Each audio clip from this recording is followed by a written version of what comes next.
Student, आज हम रुचिरा तृतीयो भागः अष्टम वर्गाय पंचमः पाठः कंटके नैव कंटकम का अध्ययन करने जा रहे हैं।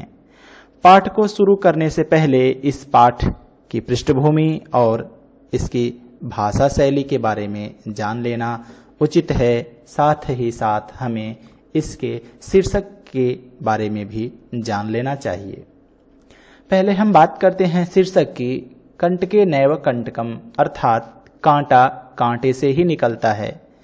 छात्रों, आपने अपने जीवन में अनुभव किया होगा कि यदि किसी कारणवश आपके हाथ या पैर में कांटा चुभ जाता है तो हम उसे जिस चीज से निकालते हैं वह कांटे के ही समान नुकीली होती है। तो हम उस चीज से हाथ या पैर में चुभे हुए कांटे को आराम से निकाल लेते हैं।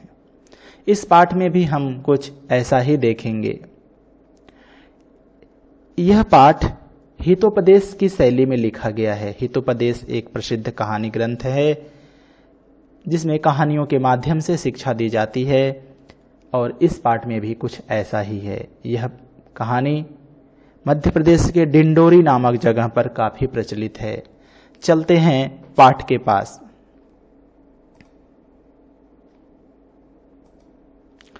आसीत कश्चिद चंचलो नाम व्याधः।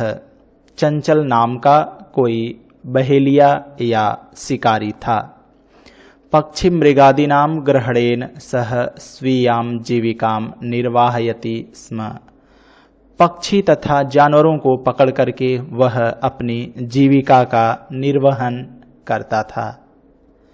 एकदा सह वने जालम विस्तीर्य गृहम आगतवान। एक बार वह जंगल में जाल को फैला करके घर आ गया।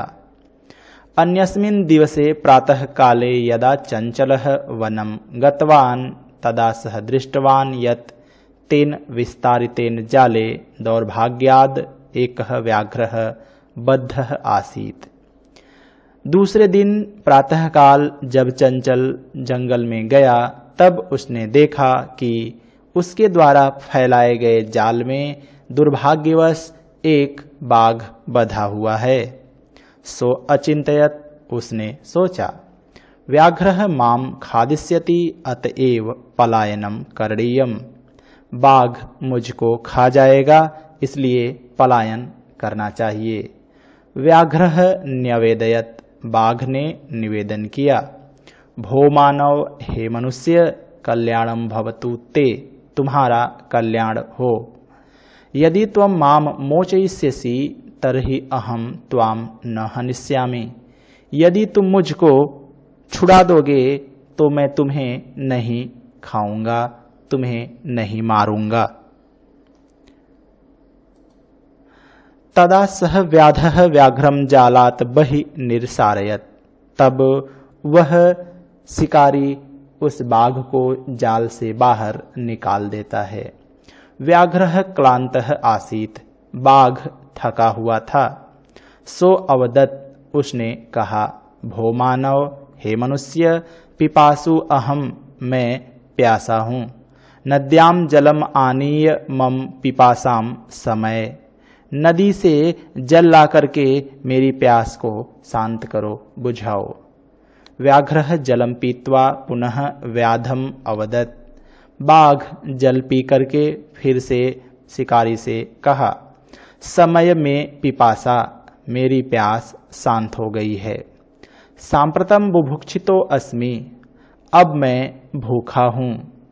इदानीम अहम त्वाम खादिष्यामि, अब मैं तुमको खाऊंगा।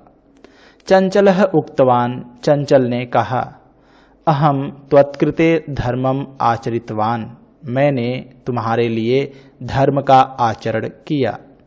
त्वया मिथ्या भणितम, तुम्हारे द्वारा झूठ बोला गया। त्वं माम खादितुम इच्छसि, तुम मुझको खाने की इच्छा कर रहे हो। व्याघ्रः अवदत्, बाघ ने कहा, रे मूर्ख, हे मूर्ख, क्षुधार्ताय किमपि अकार्यम न भवति। भूखे के लिए कुछ भी गलत नहीं होता है। सर्वम स्वार्थम समीहते, सभी लोग स्वार्थ की पूर्ति करते हैं। चंचलः नदी जलम अपृच्छत, चंचल ने नदी जल से पूछा। नदी जलम अवदत, नदी जल ने कहा।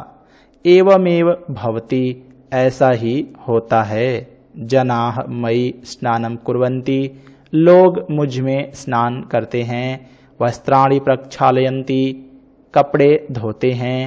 तथा च मलमूत्रादिकं विसृज्य निवर्तन्ते, और मलमूत्र इत्यादि का विसर्जन भी करते हैं। वस्तुतः सर्वः स्वार्थं समीहते, वास्तव में सभी लोग स्वार्थ की ही पूर्ति करते हैं। चंचलः वृक्षम उपगम्य अपृच्छत, चंचल वृक्ष के पास जाकर के पूछा। वृक्षः अवदत्, पेड़ ने कहा।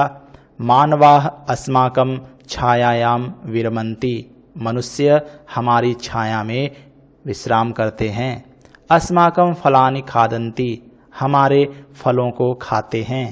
पुनः कुठारैः प्रहृत्य अस्मभ्यं सर्वदा कष्टं ददति, फिर कुल्हाड़ी से प्रहार करके हम लोगों को सदैव कष्ट ही देते हैं। यत्र कुत्रापि छेदनम कुर्वन्ति, जहाँ कहीं भी वो काट देते हैं या छेदन करते हैं। सर्वः स्वार्थम समीहते, सभी लोग स्वार्थ की ही पूर्ति करते हैं। समीपे एका लोमसिका बदरी गुल्मा नाम पृष्ठे नीलेना एताम वार्ताम शृणोति स्म, पास में ही एक लोमड़ी बेर की झाड़ियों के पीछे छुप करके इन बातों को सुन रही थी। सा सहसा चंचलम उपसृत्य कथयति, वह एकाएक चंचल के पास जाकर के कहती है। का वार्ता, क्या बात है। माम अपि विज्ञापय, मुझे भी बताओ। सह अवदत्, उसने कहा। अहह मातृस्वसः, हे मातृस्वसः अर्थात मौसी, अवसरे त्वं समागतवती, तुम बहुत सही समय पर आई हो।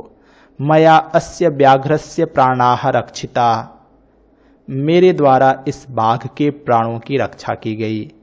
परम एषः मामेव खादितुम इच्छति, लेकिन यह मुझको ही खाने के लिए इच्छा कर रहा है।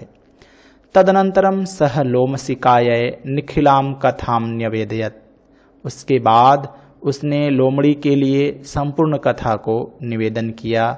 उसने लोमड़ी से संपूर्ण कथा को कहा। लोमसिका चंचलम अकथयत, लोमसिका ने चंचल से कहा। बाढ़म, ठीक है। त्वं जालम प्रसारय, तुम जाल को फैलाओ। पुनः सा व्याघ्रम अवदत्, फिर उसने बाघ से कहा।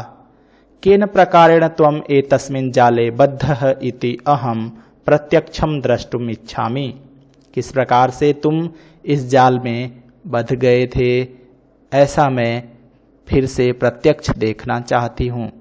व्याघ्रः तद्वृत्तान्तं प्रदर्शयितुं तस्मिन् जाले प्राविशत्, बाघ उस संपूर्ण घटनाक्रम को प्रदर्शित करने के लिए, दिखाने के लिए उस जाल में प्रवेश करता है। लोमसिका पुनः अकथयत, लोमड़ी ने फिर से कहा। संप्रति पुनः पुनः कूर्दनम कृत्वा दर्शय, अब बार बार कूद करके दिखाओ। सह तथैव समाचरत, उसने वैसा ही किया। अनारतम कूर्दनेन सह श्रान्तः अभवत्, लगातार कूदने के कारण वह थक गया। जाले बद्धः सह व्याघ्रः क्लान्तः सन् निःसहायो भूत्वा तत्र अपतत्, प्राणभिक्षामिव च अयाचत। जाल में बंधा हुआ वह बाघ थक करके निःसहाय होकर वहीं पर गिर गया और प्राणों की भिक्षा मांगने लगा। लोमसिका व्याघ्रम अवदत्, लोमड़ी ने बाघ से कहा। सत्यम त्वया भणितम, तुम्हारे द्वारा सत्य ही कहा गया। सर्वः स्वार्थम समीहते, सभी लोग स्वार्थ की पूर्ति करते हैं। स्टूडेंट, हमारे पाठ की व्याख्या यहीं पर समाप्त होती है। अब हम इस पाठ से जुड़े हुए शब्दों के अर्थों को देख लेते हैं। ये इस पाठ से जुड़े हुए कुछ शब्द हैं जिनके अर्थ उनके सामने दिए गए हैं। आप वीडियो को पॉज करके इन शब्दों के अर्थों को लिख सकते हैं, याद कर सकते हैं। स्टूडेंट, मुझे उम्मीद है कि ये वीडियो आपको अच्छी लगी होगी। यदि आपने अभी तक चैनल को सब्सक्राइब नहीं किया है तो जल्दी से जल्दी सब्सक्राइब करें, लाइक करें, शेयर करें। Thank you.